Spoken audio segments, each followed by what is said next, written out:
Hi there, my name is Ken Bailey, and I have posted several short videos on the web, of which this is the latest installment, about the hobby of cartooning, specifically creation of your own comic books as an amateur hobby. This is the cover to the comic book I am working on now. This is issue number 28 of the character The Mighty EnergyGirl, being a sequel to issue number 27. This is what one of my completed books looks like. They generally are about 30 to 50 pages in length, full color, and I had originally hoped to show one of these in the process of being created. I am about halfway through issue 28, but that's going to have to wait till another video. But I thought I would talk a little today, with some drawing at the same time, about one of the questions budding cartoonists might have, and that is basically, once you have created your characters and established who they are, how do you get from there to a comic book? So we'll go through the steps that generally I follow to go from character to comic book. But to do that, we first need a character. Now, those of you that have followed some of the other short videos have already heard of the Mighty EnergyGirl. Really, it should be Energy Woman. She's now in her mid-50s. However, the name just kind of stuck that she had as a younger person, and so she sticks with EnergyGirl. So let's do a quick sketch of her here.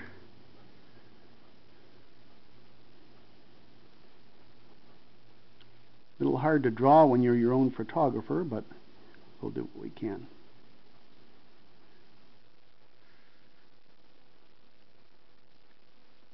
Created by a genetic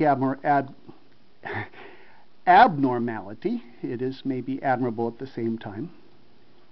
Our little super lady here is fully human, and yet her blood is oxygenated at a higher level. Her muscles and bones are both much stronger in tensile strength and in kinetic strength. Just about every function of her body functions at a much higher level than normal human beings. And so she's not an alien from another planet. She's not bitten by any radioactive insects or anything. But she's pretty amazing. She can lift a bus or a semi-truck. She can run at 60 miles an hour. She can jump about 20 feet at a time. And when she's not doing that, she's a schoolmarm. As we've seen over the years, she looked pretty normal as a young person, but her body kind of blossomed around puberty, and as superhero work kicked in, firstly she developed a nice set of female curves, and then after that her muscles began to expand. And so today, if you're a bad guy, she is certainly, at least visually, a force to be reckoned with. She's got a very large musculature and a pretty imposing set of curves, and yet she's just as sweet and innocent as the new fallen snow. Unless, of course, you make her angry, in which case she can be sweet and innocent and about as much like a tornado as one would care to find out the hard way. So here we have our mighty lady. This is just a quick sketch, not even taking the pencil step this time, but just the inking. We ask ourselves questions as we work with our characters about who they are, and in answering those questions for the readers, we also answer them for ourselves. Okay, that's the light inking stage. I use a very thin marker by this very fine marker company, and now if I can, I got my little bag here, if I can quickly grab a heavier marker. Obviously I was not quite prepared here. This is all very impromptu. Here's a heavier marker. And we use the heavier marker if our dumb artist can get it open here. Firstly, I like to just kind of do a general outline of the major shapes here, getting the camera strand in.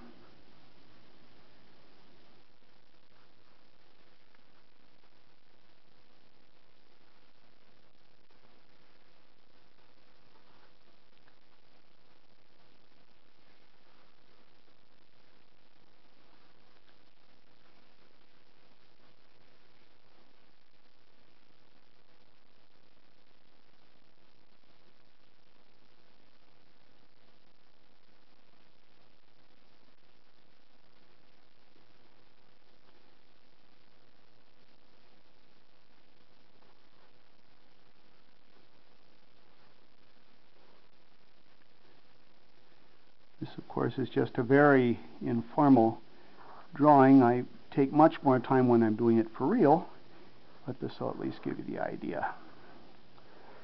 Give her a nice set of triceps muscles here.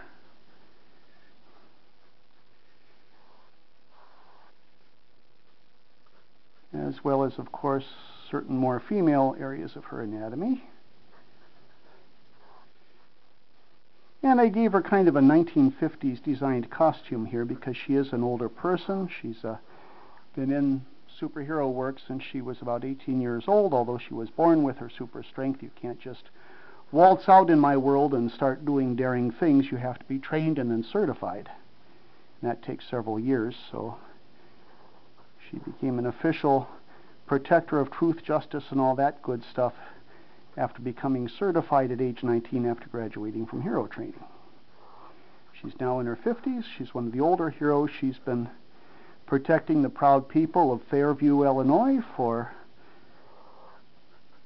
between 30 and 40 years now.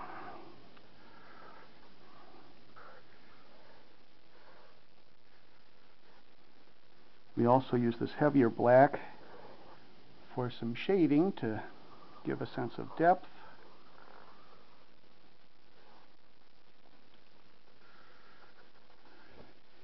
And then the last thing the heavier black is used is I like to have a slight halo around my character's head, like this, and her body.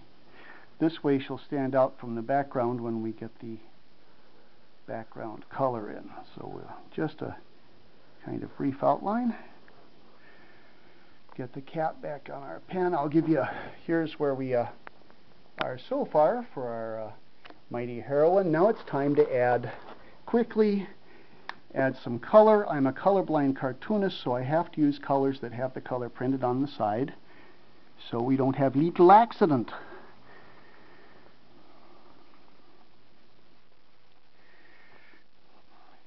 There's a little skin color, and the cap has rolled away on me. There it is. Our lovely lady has lustrous gray hair. You want to do something to make your character a little unique, a little different from everybody else's, and the two things I decided to do with the Mighty Miss E here is firstly give her gray hair at kind of an early age, make her very pretty, and yet with hair that is gray. EnergyGirl is definitely a woman of contrasts, and so gray hair on a very pretty face was one way to do it. I also kind of broke the rule that you never want to really bulk up your female heroines. Well, this is one that got bulked up. When somebody asked her, didn't she feel a little ashamed as a lady to have such enormous biceps, she said, you try lifting trucks and buses in your line of work for 30 years and see what it does for your arms.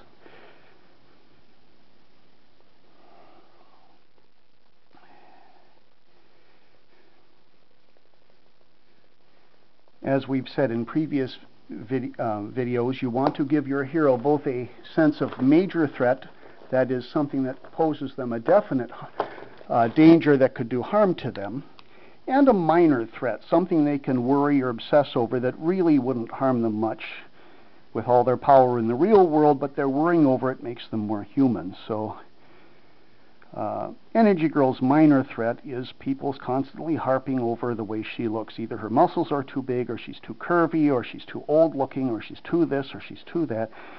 Here's a person that's trying to do a great deal of good, and she seems to have a million critics. When your hero has to deal with everyday problems, that makes them more human and more easy to relate to.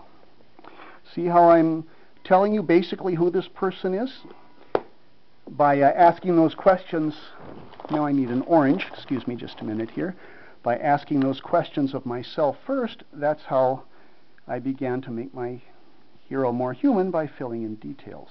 Once I know who she is, then I can tell you who she is, both by words and by pictures. Now I use this orange, as you can see, to give a sense of depth. It's similar to yellow, and so even though her costume is just yellow in these parts, the orange gives a sense of 3 dimensions.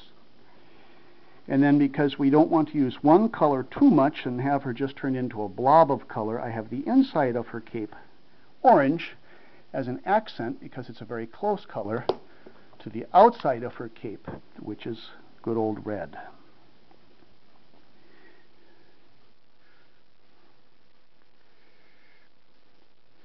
So, now all we need is a background wash color that complements the bright colors of her uniform, and I like to use a light blue. Goes well.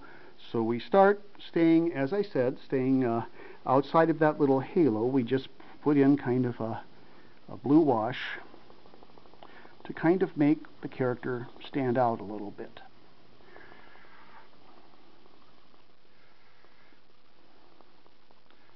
By the way, these little videos are completely unscripted. I just make them up as I go along, so if I sound a bit dorky and unprepared, guess what? You're right. But hey, in this business, we're in it to have fun. So this may not exactly be Gone with the Wind, but at least it'll show you what I'm all about. Okay. There we have a good character sketch of our finished character. Now where do you go from here? Well, the goal, obviously, is a complete comic book. Here's another finished comic book. This is issue number 26. And the person on the cover on the left is a young friend who we introduced several years ago as a second grade schoolgirl who secretly had superpowers, and I wanted to drop in and see what had happened to her after about a decade. So this is a story of youth and age, as EnergyGirl is called back to the school where she learned hero stuff 30 years ago, and meets this young friend of hers who has now grown up and has some ideas of her own. It was a great story, but that's an awfully big jump from a single drawing. Is there an intermediate step? The answer is yes, and that is the vignette. Now, a standard comic book, for those who have numerous panels on a page, is about 16 pages or longer. A vignette is something that is a story. It is pictures that are connected that tells a story, but they're too short to be a comic book. I spent the first year of developing EnergyGirl by developing character pictures, just single pictures of all the major characters, who they were and what they looked like in various different poses. When I got used enough to drawing them that I didn't really have to think about each character as I was drawing them, it was then time to start the storytelling phase. So we went from single pictures, such as this little tiny one here, to short groups of pictures that told a story, took some words and some writing. The first vignette, I think, was only 5 pages long. This is one that is a little longer, that is 8 pages long, still too short to be a comic book, but it does tell a definite story. This particular vignette, boy, I'm competing with all the clocks in the world here. This particular vignette is simply called Origin EnergyGirl, and it's the story of how young Ellen Hubrowski chose the name EnergyGirl when she was nearing the completion of her hero school. Now, how would you tell this to a modern reader? Well, we use the flashback technique. In the EnergyGirl universe, every superhero is required every summer to take a 2-week recertification refreshing training course. They call that offhand summer camp. So they may be recertified for service the following year. This opens at one of these summer camps, and it's in between the sessions, and we see EnergyGirl enjoying her lunch in the cafeteria of the facility when another hero, an Amazonian woman named Ferocity, comes up and joins her at the table. And the two women get to talking, and Ferocity asks EnergyGirl what the E on her chest stands for. And when EnergyGirl replies it's for EnergyGirl, Ferocity wants to know why. Does she get her powers from the earth, or does it have something to do with environmentalism or fossil fuels? Is she related to the oil industry? Was she created in an industrial accident? Oh, no, no, no, no, no, no, no. She said it was nothing like that. So Ferocity says, well, what is your origin story then? And EnergyGirl replies, well, my origin was getting born, because that's where I received my superpowers, was just in the way my DNA put me together. However, the E on my chest goes back to something that happened 2 weeks before I graduated from hero school. And this is a good tool down here where the 50-year-old gray-haired EnergyGirl begins to tell her story, and in the background we see the same person at age 17 years ago, and we realize we're now in a flashback, and we'll get to watch firsthand the events surrounding what happened that caused her to choose her name. And as the story goes on, basically in a nutshell, it was procrastination.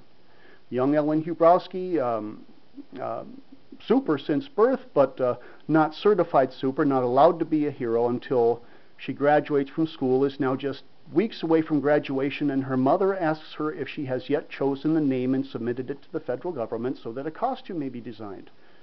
When Ellen says no, her mother, realizing she's procrastinating and putting it off because she just doesn't know what to do and is therefore kind of ignoring it, says, "You march yourself right upstairs right now, Muscles, and you don't come down until you've come up with a name." Now, it's Ellen who has the super strength and all that stuff. Her mother's just a normal human being. But as it says in the next panel, anybody who knows my mother knows that once she makes up her mind, there's no turning her back until she's satisfied. So Ellen realizes it's useless to argue, and she sits down and tries to come up with a name. And tries and tries and tries and tries, and is going out of her mind trying to come up with heroic things that begin with an E, because the name Ellen starts with an E. Finally gets frustrated and says, "Why do I have to do this stupid thing in the first place? Why can't the government pick a name for me, or why can't I just be Super Ellen? This is such a stupid exercise, and it's taking so much energy." Wait a minute. Energy starts with an E. We now jump ahead to Ellen's graduation from hero school, and she's got her diploma, and she's in her very first uniform, which readers of the Energy Girl books over the years have seen a number of other times. And the principal is saying, "I now certify you, Ellen Ann Hubrowski, having fulfilled the requirements of the school. I now proclaim you Energy Girl, and as such certify you to perform your new duties to the fullest extent of your super abilities." So we now zap back to the present, and the astonished Ferocity says to the 50-year-old Ellen, "So you chose your name out of desperation, randomly, because you had to." And Ellen grins and says, "Well, necessity is the mother of invention."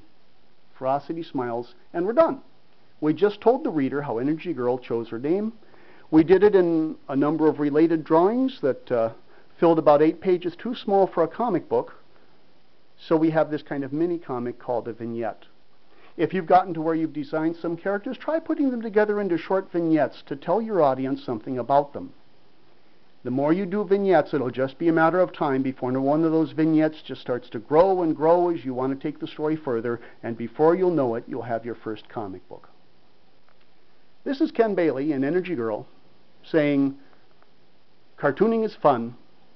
Why don't you try it out?